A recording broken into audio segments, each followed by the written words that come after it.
Could you say something else, please?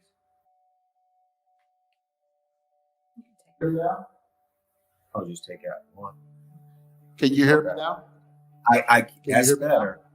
That's better. Now there's reverb there. Okay. Okay. We'll have to get you to spank our hands on this one, but we apologize. Hey, brother Frank. How you doing? Long time since the Walking Stalker cruise. Awesome, man. Yes. Okay, so I've got my partner here doing pretty well. Good. I've got Wayne Sells here of Summit Video Productions. Brother Wayne, how are you, sir? Okay, perfect. You said Sun Studio You said we Productions? can't talk. But, Summit Video Productions. Summit Video Productions. What is it? Yeah, we're both located here in Georgia. Oh, okay. Good. Yeah. Good. Wayne lives in Beaufort. I live out near the Douglasville area, and we film in Beaufort. Okay. Where's Gina? Gina was supposed to join us. I sent her the link. She had some issue with her daughter, but she's supposed to be joining as well if she can. But she said that she hopes we can do this again with you. Yes. Hopefully so. Yes. Hopefully absolutely. So I'll go ahead and start because I know I own. Oh, check it out. Hopefully so.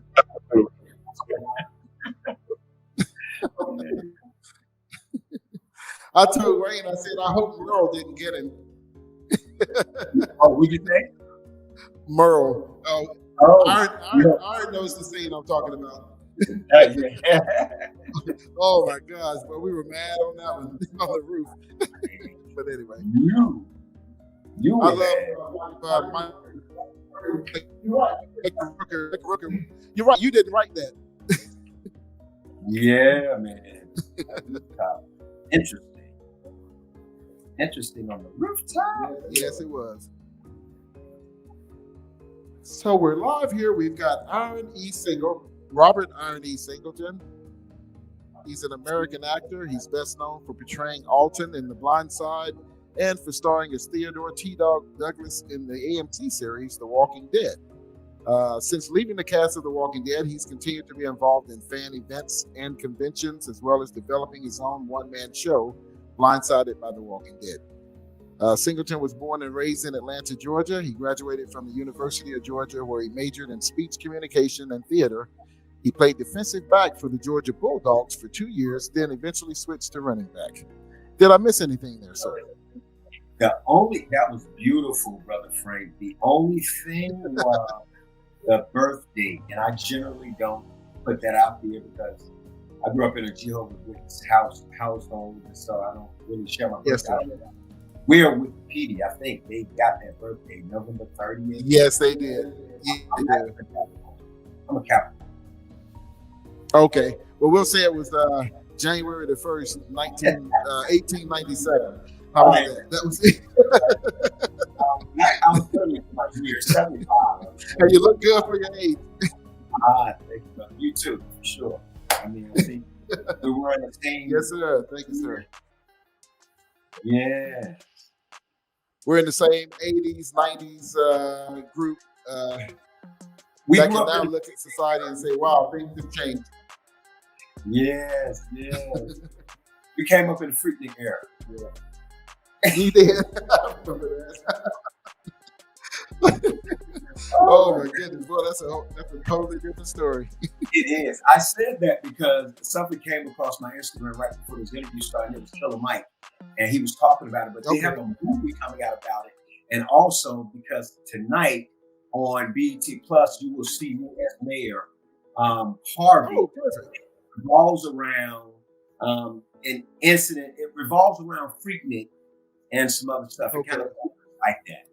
So perfect. That's right. Perfect. I'll tell you something, Iron. We would like, I fly a drone.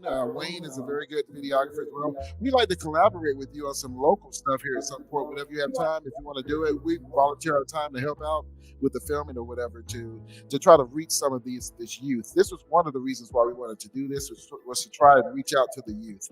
Some of these young men, they really need people like you. You're a lot more out there than we are as far as celebrity status, but.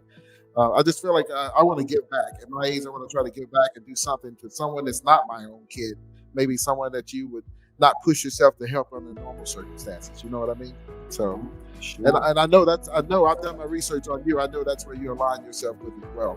So we've only got him for 20 minutes. So Wayne, you had a question. I think you had a question for him, and I will bounce a few questions off Iron because I'm going to be respectful of your time. Okay. Okay. Yes, sir. I have another interview starting at 7:30. Yeah. Exactly. I don't think. Can you hear me at all, Frank?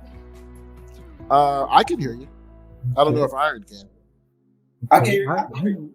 Oh yeah. Mr. Singleton, if you can hear me at all? Yes, sir. Really? Okay, that's amazing because I can't hear. But it's okay. That being the case, being that Frank says that you can't hear me, I do have a question or two I'd like to ask.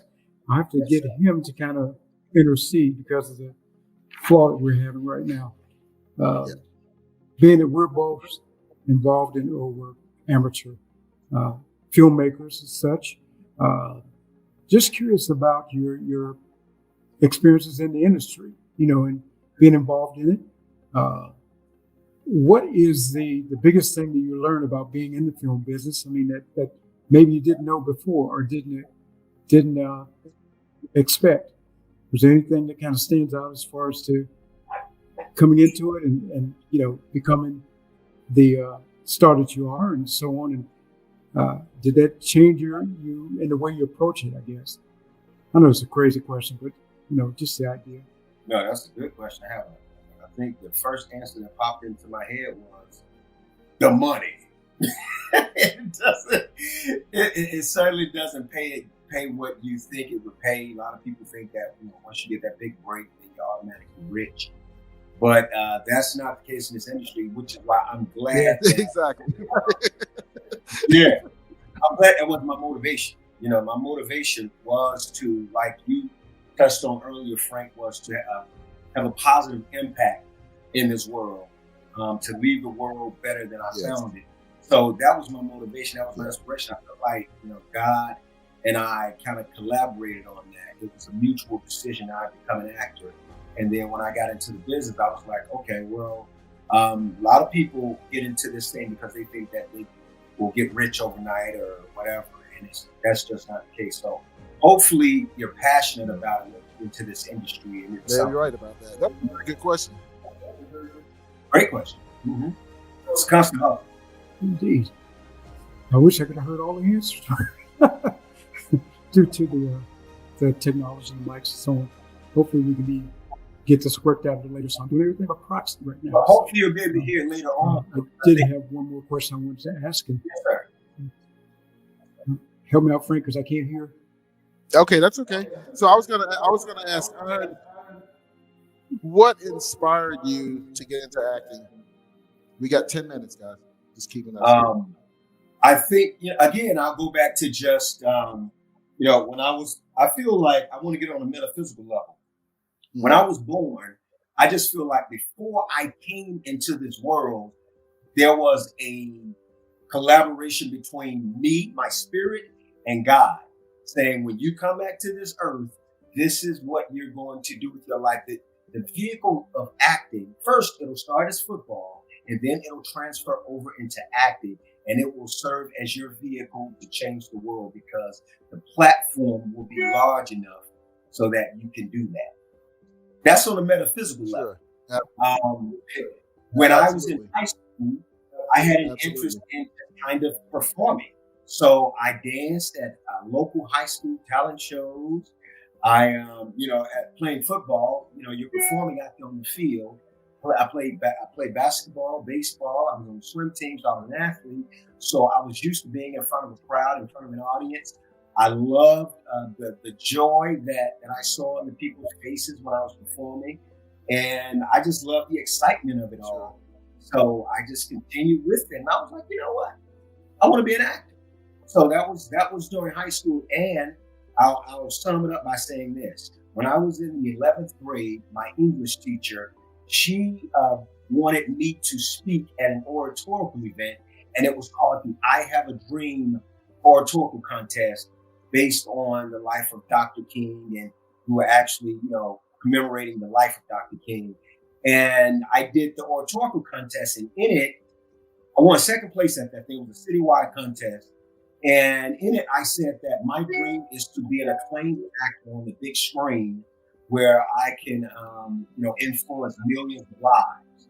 And my teacher said, sure, well, implying that I was from the projects. So I grew up in the inner city in the projects. My teacher said, well, that's a little bit, too much. That's not practical. You need something more practical. So basically she was saying, you're from the projects. That doesn't happen for people like you. And I know she was just kind of looking out for my best interest. She was a great teacher. She, in her mind, that's what she did. But God had already told me different. Exactly. So you're an example of putting your mind to something, you can do it. That's it exactly. So I mean, anybody, if you see it, you can achieve it. Just that's the thing. I think that God has given all of us a vision. We all have our vision. We shouldn't let anybody deter us from pursuing our vision. I agree. I'm going to tell Gina she missed out on this one. We're going to get you again, though. I'm sure we will at some point. Yeah, this is a good one because she has some specific questions for you. I'm surprised you hadn't logged in yet. But another question I have for you is how does someone keep themselves morally grounded when getting into the entertainment industry with all of the turmoil that we're hearing going on around now? Because I know you have. I've done my research on you. I think the key is if you go in morally grounded, then you should remain morally grounded. But I'll tell you what helps get me grounded. It goes back to when when I lost my mom in '93 from HIV complications, and I think that many know my story is from my book and from my one-man show. And she was addicted to crack, and she was an alcoholic. And when she died, I was 18 years old. So I was searching. I was aimless at that time, and I was basically ready to give up. And I had an epiphany that night on my knees in the room that we shared. God told me that I was here for a bigger purpose. God told me that I'm supposed to give truth and love to everybody I meet, to be kind, respectful to everybody I meet. And I started on that journey. But before that, now I was running the streets. I was selling drugs. I carried a pistol. I lived a life that most would kind of imagine when you're living in the project. But when my mom died, that was 2 weeks before I graduated from high school. I wanted her to see at least one of her sons graduate. It was two of us. My brother, he's 2 years older. He dropped out. And so it was just me. I was like, I wanted to graduate, and she passed on. So I said, I have to make her life mean something by how I live my life. And so it started me on that track of, solidifying my moral foundation. But all through that, God gave me a beautiful woman in Lita, my manager, my wifeager, and she is the one that tone, and we started our family. So once I got immersed into the industry, I was set. I was good to go. People ask me that a lot. It's like, the expression is, if you don't know who you are when you get to Hollywood, Hollywood will tell you who you are. So that's exactly right. Yeah. Mm-hmm. Yes, sir. Great answer, man. And I told my wife when we met you all on the Walker Stalker cruise, I saw you all doing a photo shoot with someone. I pointed at your wife. I said, she's running the show. I told my wife, I said, she's keeping him grounded. I can look at her and tell she's going to play. Oh, yeah, for sure. If it weren't for her brother Frank, then there's no telling where I would be. I'd probably be on Skid Row somewhere in LA right about now. Right, exactly. Yeah. And that's what I think that really helps. That really helps. I think like Denzel Washington, he went in with Pauletta, I guess his wife's name is. And I think she's kept him grounded over the years. I think if you got that good wife behind you, it can take you, further places. You know, so For sure. She certainly for sure. did that. Wayne, did you have a question to wrap it up? I don't want to take up all the time. Yeah, I'd like to ask one more question. And Mr. Singleton, I appreciate you, sir. It was a pleasure to meet you. Unfortunately, I cannot hear, so but I can hear Frank. We're actually in the same room, so he's across. I hear him talk. Yeah. I was thinking about running over to his mic and, hey, man, you know, that would be a little weird, so we'll leave it alone. But my question for you is, how was it working with Sandra Bulluck? And I imagine that, you know, she's a sweetheart, but, you know, in these days, you never know what you get, man. People present themselves one way, and it can be totally different in the real world. I'm not hating either way, but I, you know, just wanted to know from your perspective, how was that? I could. Sorry, Aaron, I was going to say, like anybody's going to say Sandra Bulluck was a horrible person. Nobody's going to say that on live stream anyway. But go ahead. I'm sorry. Well, no, I don't expect it. I really don't. No. I'm getting the hand right now, and I could talk 10 minutes about that. So, sure. I'm getting the less than 1 minute time frame. We know. To sum it up, Sandra Bulluck is an incredible human being. She's a wonderful soul, and it was an incredible experience working with her. And that's truth, because that's what I represent, truth and love. But I wish we had more time, gentlemen. But this was a pleasure, though. Until Gina, next time. I will. And how soon? I'll reach out to your associates to see how soon we can schedule another one. Okay. Sounds good. Sounds good. Thank you. God bless. God bless. Thank you, sir. God bless. God Right. bless. God bless. Take care. All right. You too. Bye bye. Bye bye.